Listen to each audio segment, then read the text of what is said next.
Hello, my loves, and welcome to EQ with Ja. I haven't done one of these in quite some time. But a topic that I have been seeing floating around the internet that I am so intrigued by, it's everything that I write about and talk about, and that is again the masculine and feminine energies and understanding what they really represent. And each half of that whole, we have an energy that represents again the chaser and the runner. This is in the distorted connection where the chaser will always run after something they think they need versus sitting still to get what they deserve. A lot of times we create a narrative around what we feel we want and deserve, and if it's not happening the way we want according to the ego, we will self-sabotage everything in our lives in order to create this template of reality that we think is what we want for ourselves and our progression in this life. From that, you have to understand that masculine energy is here to penetrate, just like feminine energy is here to receive. They both give back to the whole of life and the cycle of life. So one is not better nor greater than the other. They are equally yoked, but they each have their own concentration of expression of energy. With that said, something that I've really been focusing on is people who have not learned that whatever energy you decide to be, may it be alpha, beta, sigma, or whatever, at some point you're going to have to learn how to not only coexist, you're going to have to learn how to co-connect as well as co-create. And through this process of co creation and integration and attachment, there is a level of submission. Remember, everything, that fine line of lying down is the submission point. When we understand that we're meant to lay down after penetration, there's a level of submission. That's why you don't shove things in too far. Once you feel it fits, you let it ease in. You don't just keep ramming it until it breaks. Some people might. That's at their discretion. Use your imagination the way you want. But what I'm talking about for this purpose is understanding that everything, may it be the hard or the permeable, has to have a barrier, but also a soft point of bending so that the two can work together. Again, this is not something that we're eagerly taught by our parents because they have for so long been stuck inside of playing linear rows of conditioning that they're supposed to be based on cisgender parts. Again, masculinity, femininity, they have nothing to do with your cisgender parts. They just tell you what part of an element you belong to, and within that element, you still reside in both masculine and feminine energies. Something that someone said that was really beautiful is you have to remember that everything inside of you, there's a thin line between love and hate. So everything inside of you has to be expressed some way. If all of the love inside of you is being protected by you, the ego, and you're putting up tests for everyone to try to get through to get to you, then you're creating a resistance that then becomes anger or outburst because that passion has to become something. And if the catalyst is you don't deserve me because you didn't pass something, then you're going to keep creating more blockages and more tears for not others to conquer, but for yourself to conquer, because then you're putting yourself in that world of nothing's good enough until. Nothing's good enough until it looks this way. Nothing's good enough until it comes to me this way. Nothing's good enough.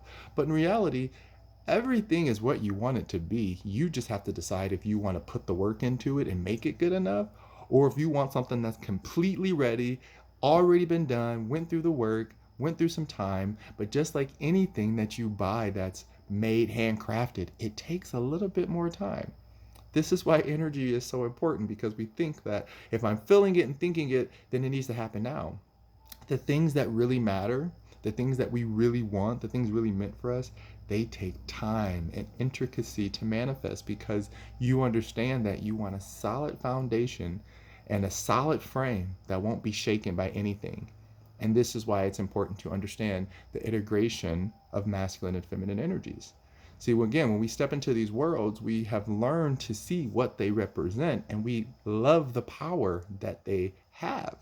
But if you, again, like a sword, is too heavy to yield around to fight and you're just exposing your whole body because you're trying to lift this heavy sword for ego's sake because it looks cool, then no one's going to win at that point, and you're just exposing yourself to more hurt and more pain. So again, understanding that it's important to work with both energies at all times. But when you start to date in relationships and you start meeting other people in connections and interpersonal relationships, this is where you have to again figure out who you are. If you know who you are and you can walk straight and say, I am masculine energy, but I'm a nurturer at heart, instantly you're going to call in feminine energy that's a protector at heart. Because someone who's a nurturing protector is going to look for someone who is a motherly father type figure. You know what I mean? Like, this is just how you break it down. Knowing how these energies work is how we attract in the tribes and the partners we seek. So if you're running on an old linear system of what masculinity is and femininity is, then of course you're going to call in old stereotypes. Of course you're going to call in old ways of thinking because it's already been established for you to just put on the uniform and walk out into the world and say, this is who you are. It's much harder to curate an identity and uniform that not only fits in, but also stands out because it's your uniqueness. It's your say on how you express who you are through these two energies. Again, I've met more people who are used to hiding in the distortion energy of beta with the uniform of alpha. That ain't gonna work.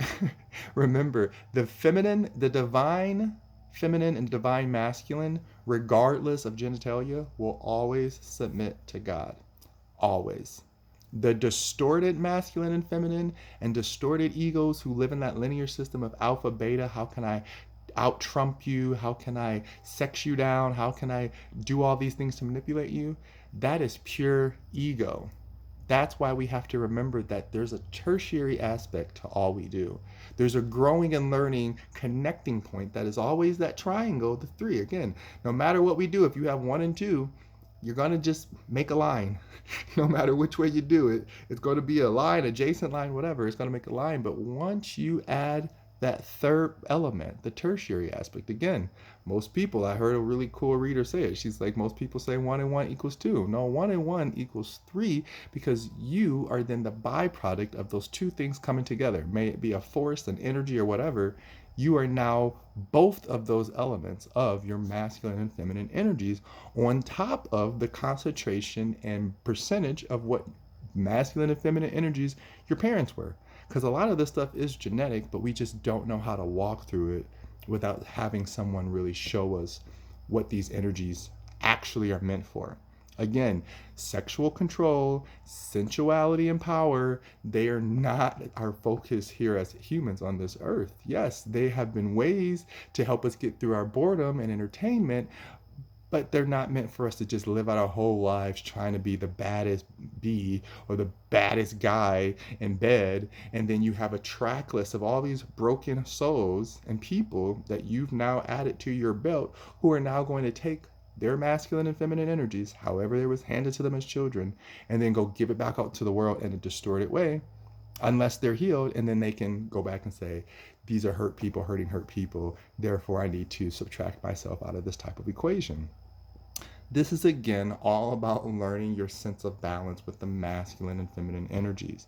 Again, everyone has their own pace at learning who they are. But don't let that be hindered by stereotypes. You know what I mean? Like for me, myself, I know that I'm a gay man. I know that I have feminine attributes, but I also know that I love my masculinity and I have very masculine attributes. So because of that, I integrate the two. And now I'm this like epicene androgynous type energy that people love and I love because I'm representing something that I know makes me happy, which then in turn reflects on the outside and cause in the tribe that makes them happy as well. You know what I mean? This is a reciprocal type of connection. And so this is why, again, we say it's important to, if you have distortion about men or women from your childhood, if you have distortion about your mother or father or your brothers and sisters and how you were raised, and then you go out into the world that's already been taught distortion on how to date and integrate your vulnerabilities with others, yeah, you're going to start to fall into a lot of misinformation. And that's okay. As long as you're aware that you're now the adult and it's your job to now reassign those roles and responsibilities the way you choose to allocate them, not the way society has deemed appropriate for someone else's sexual pleasures. Again, a lot of bedroom roles and partnership roles are all based on who's doing the submitting. Remember, submission is emotional as well. It's not just physical. And if I emotionally can't feel safe with you to submit to you because you're giving me nothing to allow myself to submit to, then then you won't be able to submit to me, because then you see me as trying to argue with you or fight you. And this is again where we get this false sense of control. See, we're only in charge of ourselves, which means that if I'm in charge of me and you're in charge of you, then you understand what you're bringing to the table, I understand what I'm bringing to the table, and we both know how to then set the table together to make us both happy and appease others who now are like, wow, together you both are amazing. What you put together is awesome.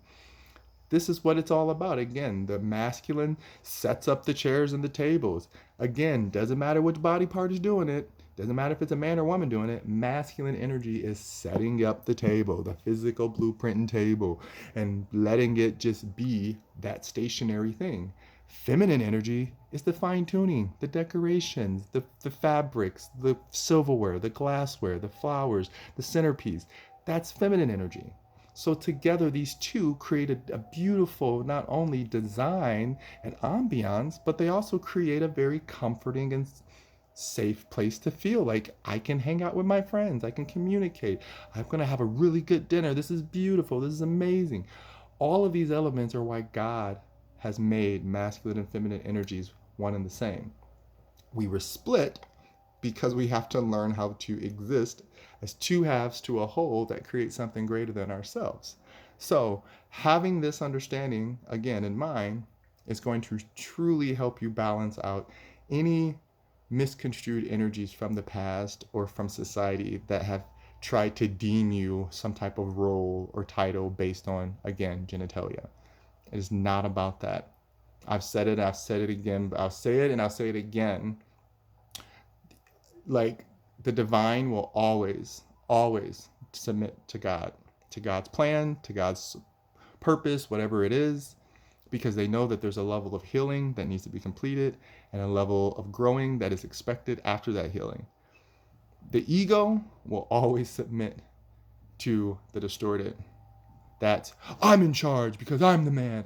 I'm in charge because I make the most money. I'm in charge because I have the penis. I'm in charge because I have the babies. I'm in charge because, I'm the woman and I deserve it. All of those are egos by society created through the imbalance of energy that was, again, doted out to people who, again, did not take the time to know and love themselves.